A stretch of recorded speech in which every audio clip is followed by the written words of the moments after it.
nuestra querida doctora, ¿sabes qué? Porque hay hartas polémicas en términos del aumento considerable de virus respiratorios. Están circulando de una manera increíble. El Colegio de Profesores hizo un llamado ahí, se habla de la posibilidad de adelantar las vacaciones de invierno.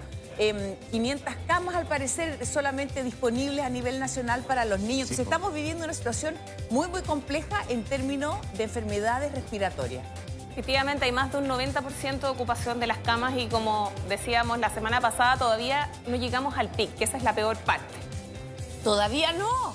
¿Cuándo debería Habitualmente ser? Es a mitad de semana de junio. Bueno, esa es como la polémica o el escenario más complejo, porque los que dicen adelantemos las vacaciones, ayer escuchaba a un doctor en la radio con mi amiga Verónica Franco, y decía ella, bueno, él era partidario de adelantar las vacaciones, pero ella le decía, bueno, algunos dicen, ok, adelantemos las vacaciones, pero cuando llegue el pic, ¿qué vamos a hacer? ¿Vamos a mantener a los niños en vacaciones porque nos va a tocar volver a clases justo en el pic?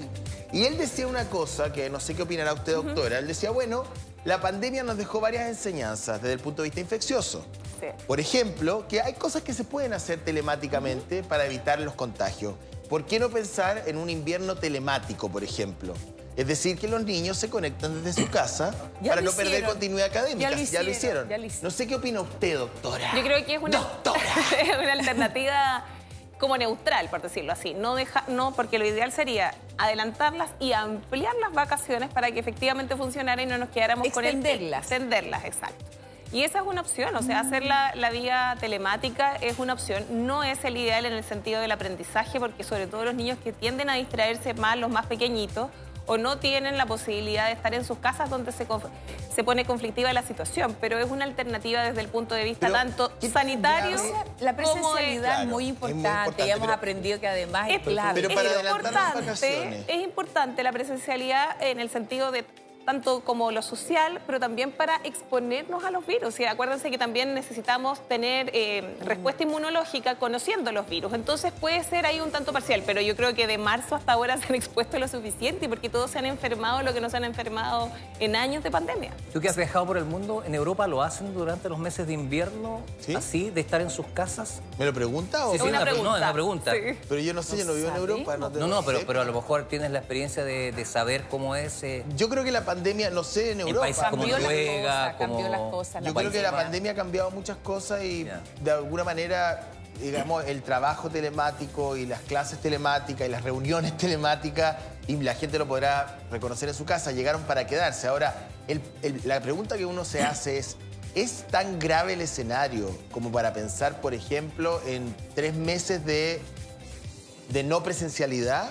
Hay momentos y momentos. A lo mejor hoy día no estamos en ese escenario que tenga una urgencia real hacerlo ahora ya. Pero contestando quizás un poquito, don Jaime, yo no vivo en Europa, pero me ha tocado relacionarme en congresos con algunos colegas de Europa y ellos dijeron que el invierno que acaban de vivir fue el peor post pandemia. Así que nosotros también vamos a la cola, lo mismo que en la pandemia, podíamos prever qué iba a suceder con respecto a lo que sucedía en Europa y en Estados Unidos. O sea, lo que pasa en el hemisferio norte se replica muchas veces acá y tenemos ahí una relación que están mirando siempre. De las enfermedades. Exacto. Y ellos por lo menos no suspendieron las clases, pero sí tuvieron que hacer mayor contingencia para la campaña de invierno que otros años. Sí. Eso sí.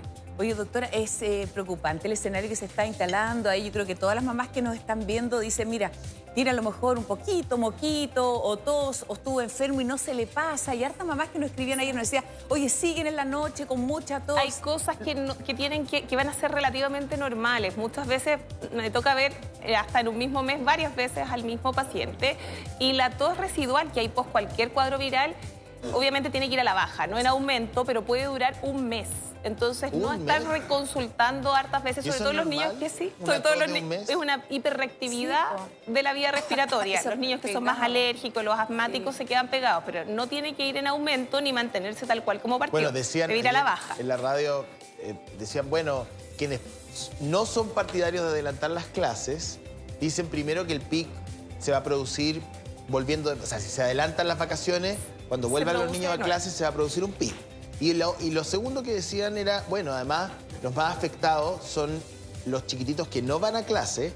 Y ahí el doctor decía una cosa importante. Sí, pero ellos tienen hermanos mayores que van a clase y traen agentes infecciosos a la casa. Y eso es lo clásico. Entonces, que si se adelantan las vacaciones, tendrían que además extenderlas para lograr las bajas temperaturas, porque eso es cierto, incluso cuando no son tan caóticas, las clásicas campañas de invierno previas al 2020, por ejemplo, teníamos el caos, que se cerraban las urgencias, qué sé yo, o no teníamos cama a nivel UCI, a nivel país, pero lo que pasaba era que volvían de las vacaciones de invierno y volvía de nuevo a haber un pic de nuevo de virus sincicial, de influenza y de los otros virus, porque obviamente volvían a hacinarse, a no tener ventilación. Hay una duda bien como existencial, que es cuándo se manda de nuevo a los niños a clase, porque además de preocuparse por ellos mismos, las bajas temperaturas que anuncia ahí, no es casual que esté don Jaime ahí al lado tuyo, porque claro, está tan incierto, impredecible el escenario que va a venir.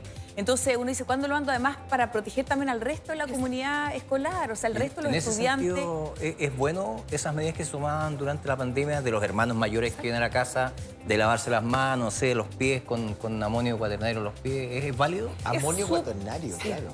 ¿Sí? O sea, los zapatos, no los pies, para que no se haga daño en la piel, por sí. si acaso, porque es bastante dañino el amonio cuaternario.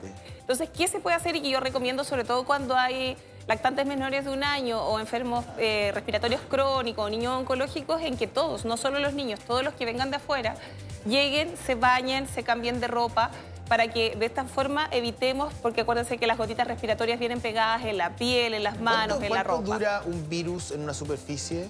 Duran bastantes horas y ese es el problema. Entonces, por ejemplo, no son endebles. No son endebles y el frío lo potencia, el calor los daña, por eso es que no hay virus respiratorio en el verano. ¿O no son tan semiactivo sobre una chaqueta o sobre una superficie de una mesa? Absolutamente. Por eso es que es importante cambiarse y sacarse eso, y nosotros hasta el día de hoy seguimos atendiendo con mascarilla, con pechera. Las bacterias y con toda la son más endebles, entiendo. Son más endebles y tienen un tratamiento específico, que son los antibióticos. Entonces, una vez pesquisada y tratada, se va. Entonces ese también es otro ejemplo, cuando se sobreusa antibiótico, le dan antibiótico y no se pasa el cuadro, es un virus y por supuesto generamos resistencia antibiótica. Estamos en un escenario que es muy complejo, muy difícil, porque bueno, en invierno, bajas temperaturas, las casas muchas veces, por eso es tan importante ventilar, el tema de la combustión muchas veces también para calefaccionar. O sea, se propaga este virus. Basta que una persona ya esté enferma en la casa, inmediatamente el resto se contagia. Es así de... Se potencian rápidamente. ¿No? Esa es la característica principal de los virus, que se contagian rápidamente, uno más que otros. Por ejemplo, el COVID es mucho más contagioso que la influenza, independiente si es un cuadro leve o es un cuadro grave. Y la influenza tiende a producir una neumonía mucho más grave y con mayor mortalidad que el COVID. ¿Pero la influenza viral o hay sobreinfección? La influenza son siempre virus, pero tiene la posibilidad de sobreinfectarse mucho más rápido que otros virus, igual que el virus sincicial. Tienden a acompañarse, por ejemplo, del neumococo, que es una bacteria que habitualmente produce neumonía, puede producir otitis, meningitis también, y por eso está en nuestro plan de vacunación. Si yo estoy en mi casa ahora, tengo niños, los fui a dejar al colegio, me gustaría que la doctora me dijera qué puedo hacer yo desde el punto de vista doméstico para fortalecer el sistema inmunológico de mis hijos. Ya lo hemos hablado antes, sí, pero hay distintos productos. No, por supuesto, no es crítica, sino... No, está bien. En decirlo, lo que pasa en el fondo, es que uno siempre quiere la recomendación del especialista. ¿Qué es lo primero? Lo mismo que acabamos de hablar recién. Todos los que vengan de afuera, ideal bañarse y cambiarse de ropa. Si no, por lo menos cambiarse de ropa, lavarse las manos hasta los codos, lavarse la cara y de esta forma... ¿Con el jabón regular? Con el jabón regular, y las manos pueden ser con el alcohol de 70, que funciona perfectamente una vez que ya nos hemos lavado las manos. La mascarilla. El uso adecuado de mascarillas. Si ya el niño va resfriado y ya no tiene fiebre y va a la baja, ya no debería contagiar, por ejemplo, pero sí podría él estar más susceptible de agarrar otro virus si anda otro niño circulando. Entonces nos protegemos. ¿Qué tipo de mascarilla? La mascarilla, la de 3 pliegues, la KN95. ¿La habitual, la quirúrgica o no? Exacto, esa es la quirúrgica. O la KN95, que protege mucho más, pero los niños se sienten mucho más incómodos, o el tamaño, estar en un tamaño intermedio que no les queda ni la de niños ni la de adultos bien. Doctora querida, aprovechando tu experiencia, ¿qué creerías tú que hay que hacer? Sabemos que desde el punto de vista sanitario uno no puede disponer normas para el resto del país, pero ¿qué crees tú que hay que hacer? ¿Habría que adelantar estas vacaciones? ¿Habría que extender las vacaciones? A lo mejor estos virus que se fortalecieron producto de la pandemia, estuvimos confinados, tenemos las defensas más bajas, se están transformando en un tema tan importante que a lo mejor hay que tomar algún tipo de medida que sea para proteger a la población infantil, que es la que está en riesgo. Yo creo que, bajo mi opinión,